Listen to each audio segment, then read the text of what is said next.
Recording 55. You will hear a phone conversation in which a woman talks to a public transport official about something she has lost. First, you have some time to look at questions 1 to 4.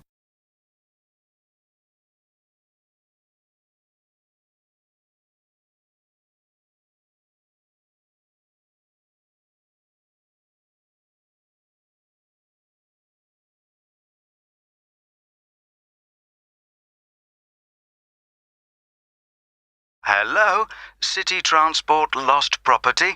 How can I help you? Oh, hello.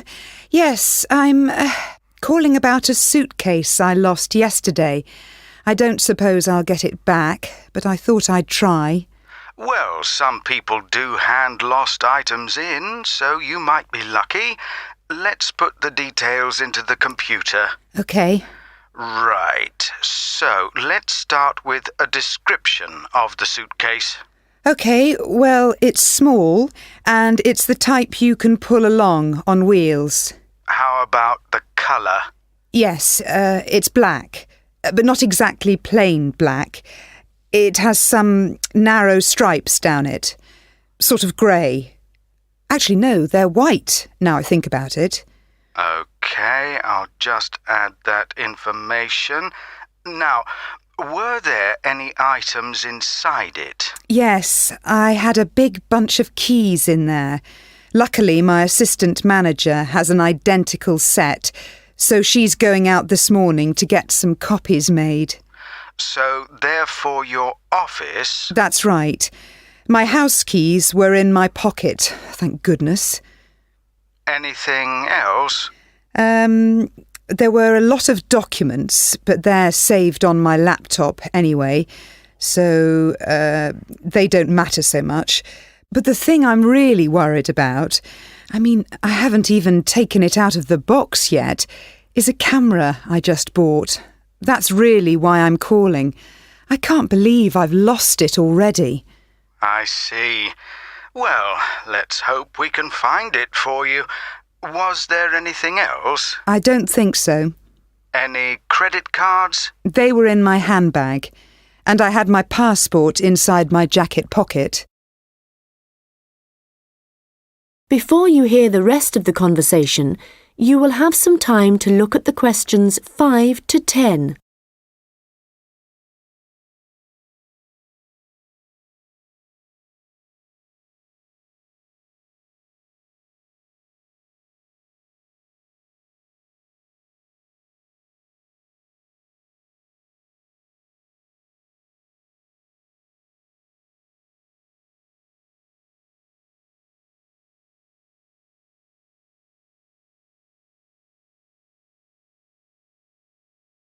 Now listen and answer questions 5 to 10.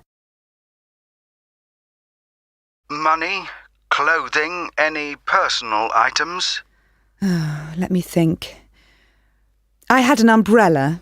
It was blue. But obviously that isn't as important as the other things. No, but it all helps us identify your property and get it back to you. Anyway, I just need to ask you for some basic details about your journey. So it was yesterday, was it? That's right. In the afternoon. Around 2 p.m, maybe 2:30. OK, so that'd be May the 13th. Yes. I was heading to Highbury. That's where I live. All right, and you mentioned a passport, I think. So you were coming from the airport, I presume? Yes, and I was looking forward to getting home so much, and what with being tired and everything, I think that's why I just forgot about the case. And how were you travelling when you lost your property? What kind of transport were you using? I thought about getting the train, but that would have meant a bus journey as well, and I couldn't be bothered. So I decided to take a taxi eventually. That's where I must have left it. Well, that's good news in a way.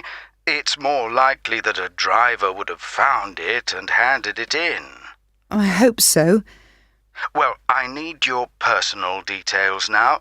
can I have your full name, please? Yes, it's Lisa Doherty. I'll spell that for you. It's Doccherty. Thank you. And next, if I could have your address, the best address to send you the property if we manage to locate it. Sure.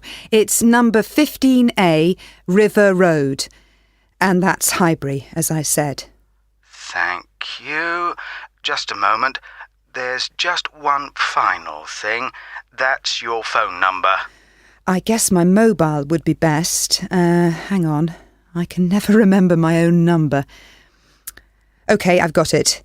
It's 07979 605 437. Very well. I think that's everything we need at this end. I'll have a look at the data on. That is the end of section 1.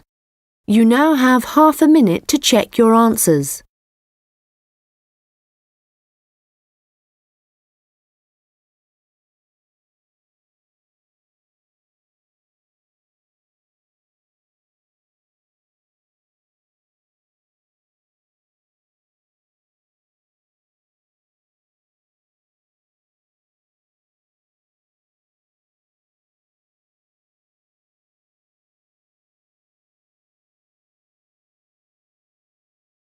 Now turn to section 2. Recording 56. You will hear a tourist information officer explaining local walks to visitors.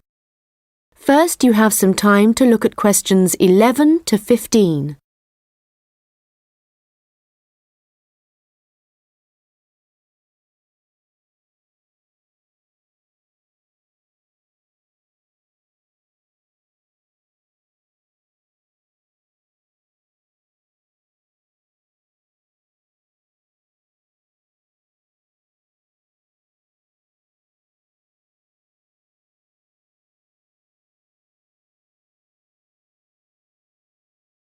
Welcome to everyone here. I hope you enjoy your stay in our village and enjoy the local scenery. I'll tell you a bit about the forest and mountain tracks in a minute, but first, I'll just give you an idea of where everything is in the village. So, we're here in the Tourist Information Center, and when you come out of the center, you're on Willow Lane, just opposite the pond. If you want to get to the supermarket for your supplies of food and water, go right. That's the quickest way, and then turn right at the top of Willow Lane.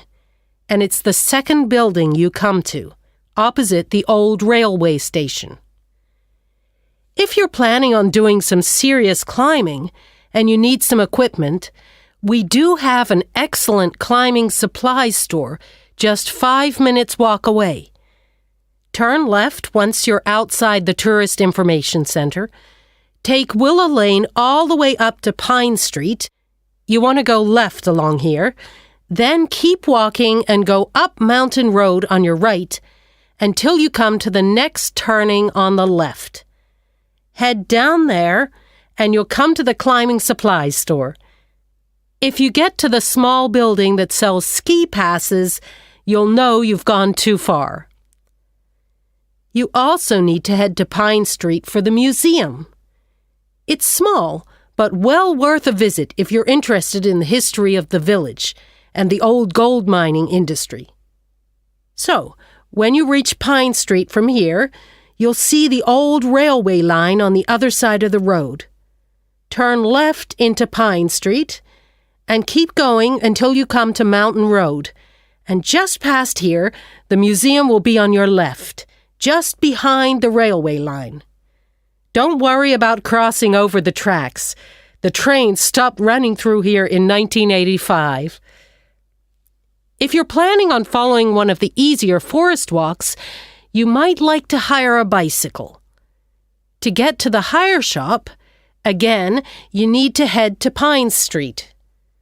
On the left-hand side of Pine Street, you'll see the town hall. Go down the little road that you come to just before it, and you'll find the bike hire shop just behind the hall.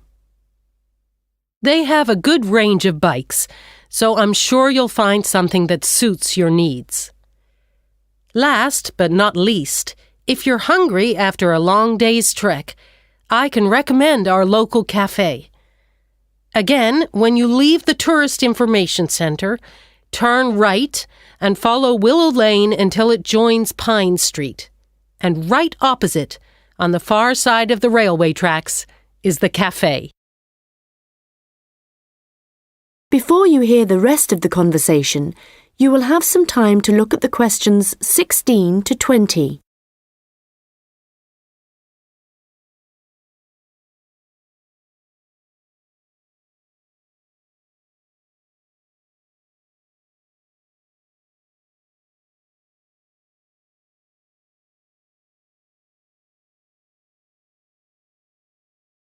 Now listen and answer questions 16 to 20. Okay, let me tell you a little bit about the different tracks we have here. All of them start at the end of Mountain Road, and you'll find a parking lot there where you can leave your vehicles. Let's start with North Point Track. It's a gentle route through lowland forest, good for biking and probably the one for you if you have small children. There's a wooden hut where you can stay at the end of the track, but be aware that it's really just an overnight shelter, and you'll need to take your own sleeping bags and cooking equipment. Another option is the Silver River Track. As the name suggests, you'd be following the river for most of the way, and you get to see some of our beautiful native birds. But the track also goes through a densely forested area. Unfortunately, the signposting isn't very good in places, and you do need good map reading skills to avoid becoming disoriented, which happens to visitors a little too frequently, I'm afraid.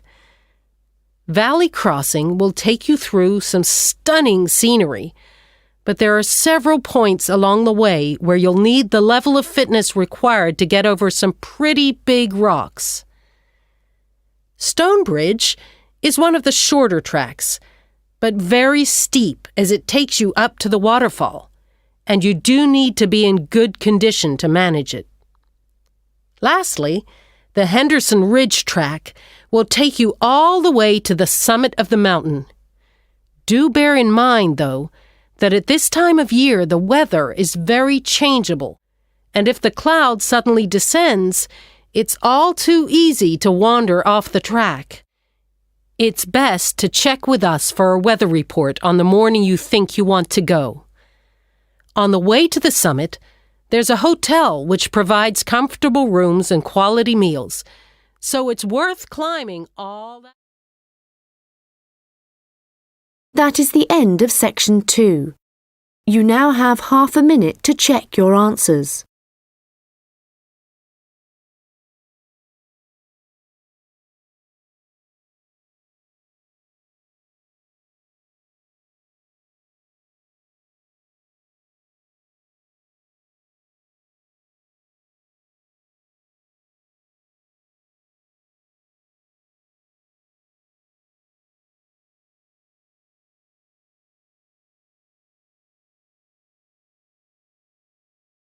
Now turn to section 3. Recording 57. You will hear a student discussing his case study with his tutor. First, you have some time to look at questions 21 to 25.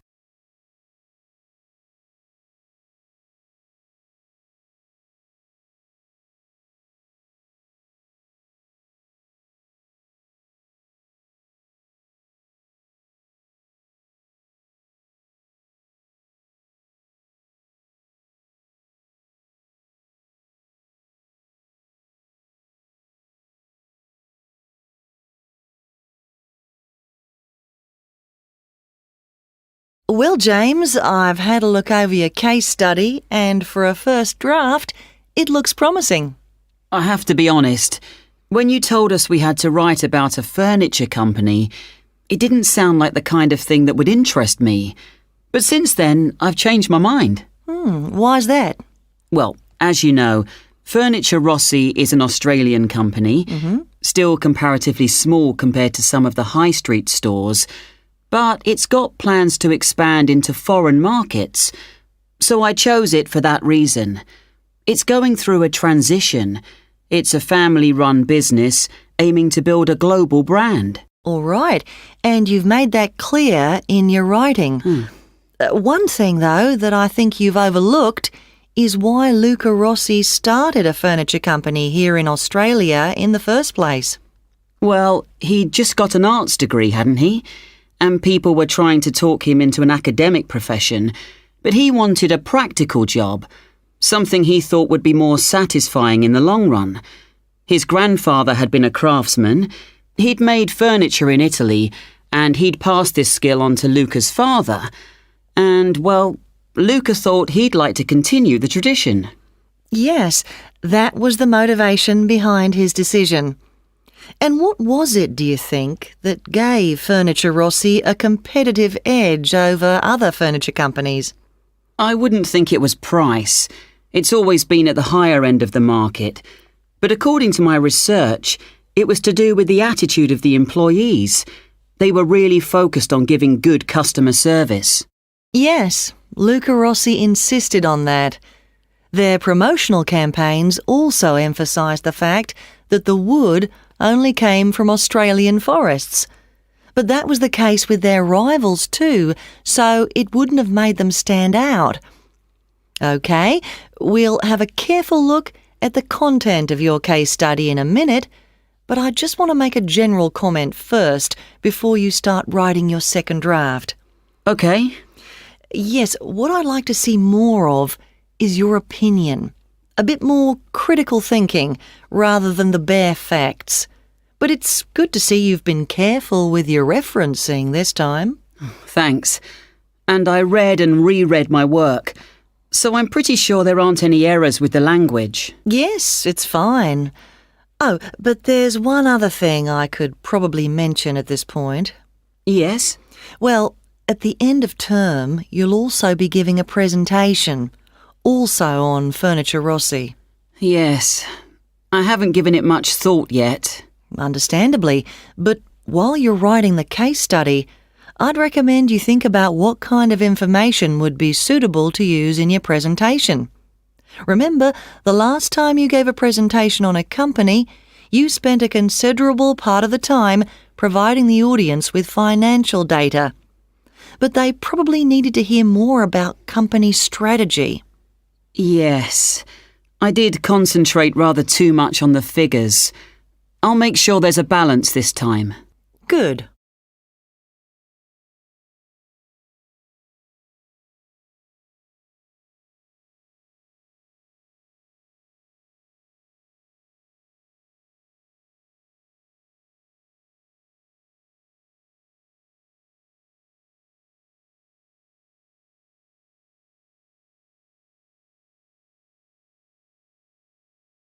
Now listen and answer questions 26 to 30.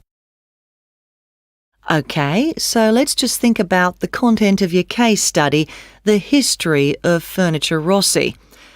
I see here in paragraph 4, you're talking about how Luca Rossi raised the capital for his new business venture.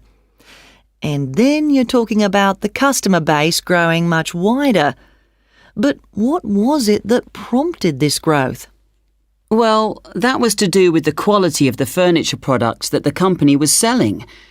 People loved that it was all handmade and would last. And because demand from customers kept growing? Well, then Rossi needed to take on more craftsmen so they could make sure the orders were ready on time. And then he also had to set up 2 new warehouses to make distribution quicker. Yes, and from there, the company really grew. But think what happened next. They started looking at ways to increase their profits and called in a consultant. And what he saw immediately was that the infrastructure was completely outdated. They were paying 3 full-time admin staff just for data entry. So he recommended they upgrade their software programs, and that, in turn, cut operational costs and just speeded everything up. I'm surprised they didn't get onto that earlier. But I suppose Luca Rossi was more interested in the design aspect, rather than the finance side of things. Yes, I imagine that's why he eventually turned the day-to-day running of the company over to his son. And in fact, it was the son, Marco, who persuaded his father to move on from traditional television advertising and go online instead.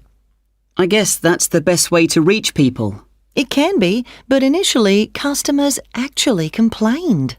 Why? Well, some users found it hard to navigate their way around the website, so they were getting frustrated and giving up. So then the company called in a professional to improve it. Oh, I see. He must have done a good job. They've had a continuous 3-year rise in revenue, so things must be going well. Indeed. And what of the future?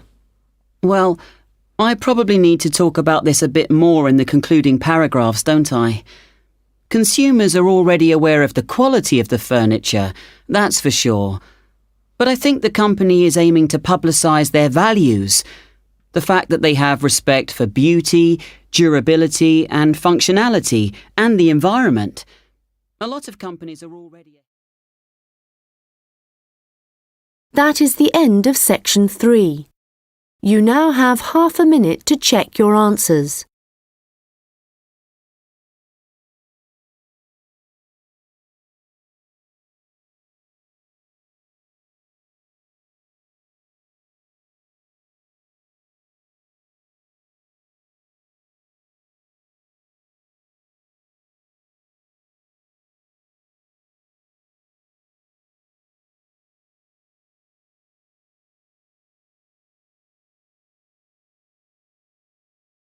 Now turn to section 4. Recording 58. You will hear a lecture about rock art. First, you have some time to look at questions 31 to 40.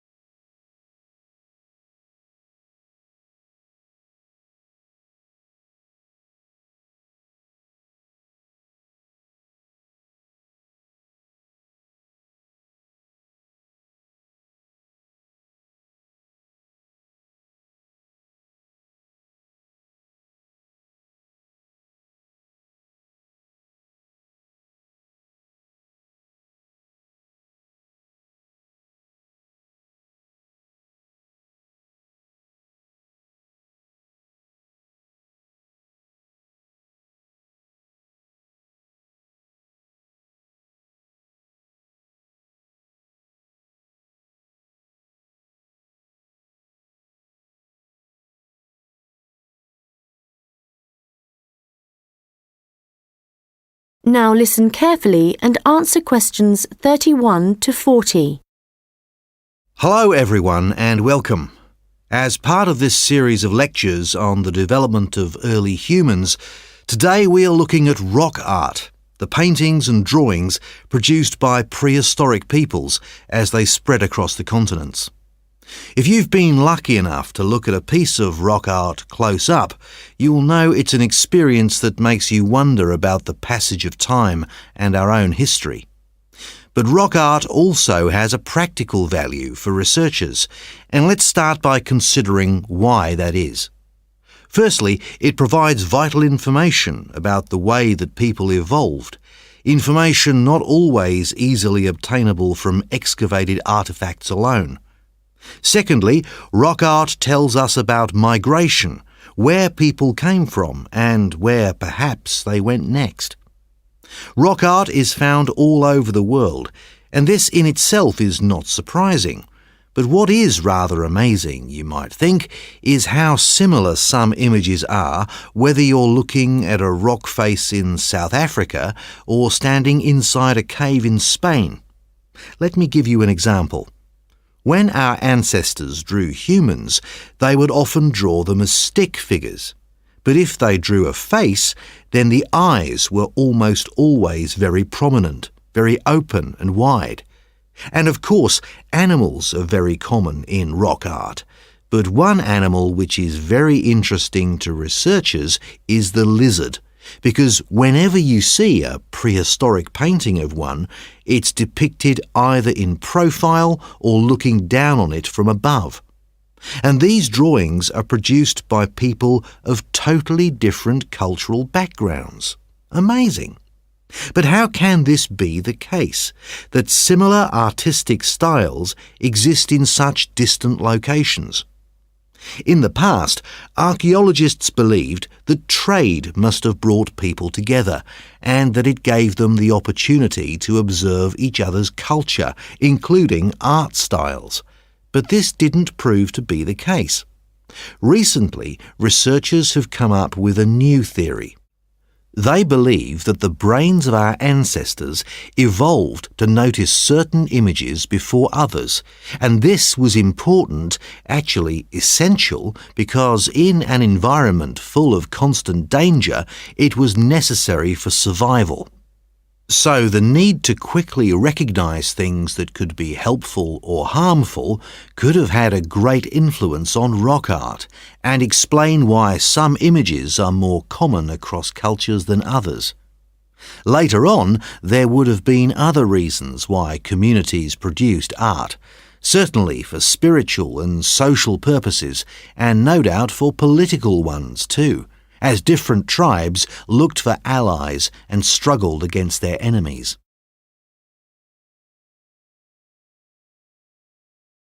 Well, as I said before, you can find rock art all over the world, but I'd like to focus now on the rock art of the Aboriginal people of Australia. The images that survive in this part of the world span at least 20,000 years. In fact, the Aborigines were still practicing this art form in the late 18th century when the Europeans began to arrive, and certain images point to the contact between them. For example, the Aborigines began to draw ships which they would have seen along the coast. It's hard for us to imagine what they must have thought when these first began to appear. Another image that is evidence of European arrival is that of horses, an animal that would have been very alien to the Australian landscape. It isn't actually known how many sites there are across Australia where rock art can be found, but unfortunately we do know that much of the art is being lost to us. Erosion, of course, is one of the key reasons for its destruction, but human activity is also increasingly responsible. Since the 1960s, industry alone has destroyed around an estimated 10,000 pieces of art. At this rate, in 50 years, half of all Australian rock art could have disappeared for good. Vandalism is sadly another factor, and although most people, I believe, would wish to preserve this art, I'm afraid that tourism is another reason why the art is disappearing. In some cases, the art is damaged when people